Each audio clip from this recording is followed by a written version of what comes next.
Let's now bring in our correspondent, Nyesom, who's in Rivers State to talk to us about the situation going on there. Good morning, Nye. It's been a lot of drama, unending drama, like Osage likes to say, in Rivers State. What is the current situation? What's the mood like in Rivers State? Good morning once again, Olive. Good morning, Osage. I remember the last time we spoke was about 24 hours ago, yesterday, same time. And we were speaking about if this will go down anytime soon. But as I used to say, in Rivers, you never know what to expect because new things keep coming up. And the biggest one hitting the ground, running and chasing everybody is the resolution.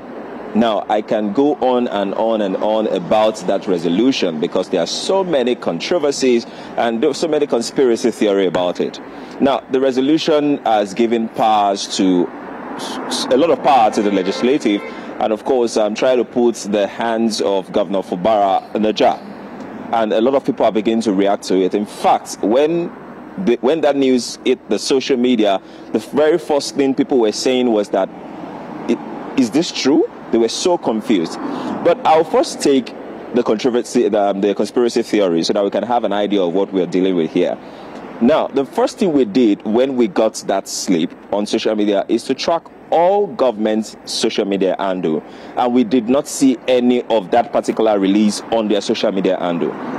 Now, we also tracked the social media handle of the spokesperson of the federal government. Also, there was no release like that, which means I'm having a feeling that that particular resolution was just leaked to test the waters.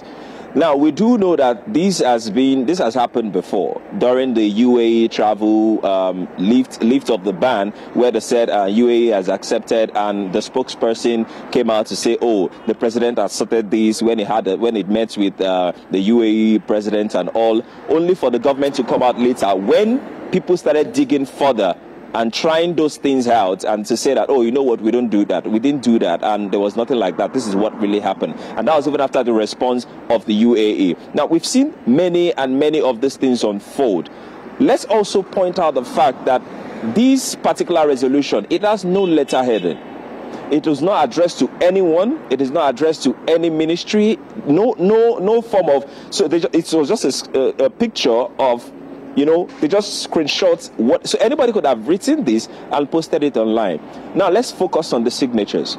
From the elder statesmen we've spoke to in Rivers here, they were able to confirm that most of the time, every time, let me put it that way, the Rivers State governor had signed with a red pen and not a black pen.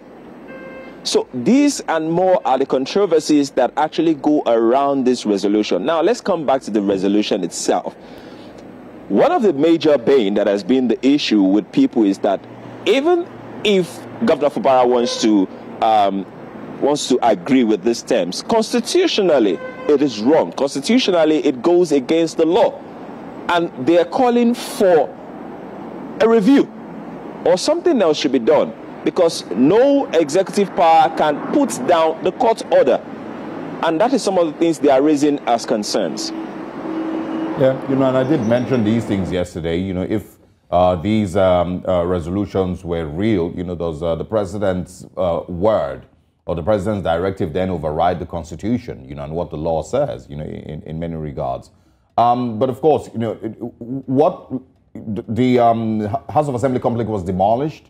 There have been, of course, rumors that some of these people would return back to the House of Assembly. Commissioners would once again go and, you know, reapply to be commissioners or some sort like that. But what are the people of Rivers saying? You know, is there, you know, any confusion as to who currently is in charge of Rivers State? And do residents in Rivers State have conflicting opinions? Well, one thing is sure, they're expecting Governor Fubara to react, because the truth is they don't believe he can act as a governor or function properly as a governor with these resolutions. And I'll just speak a little of what the Elders and Leaders Forum had to say yesterday.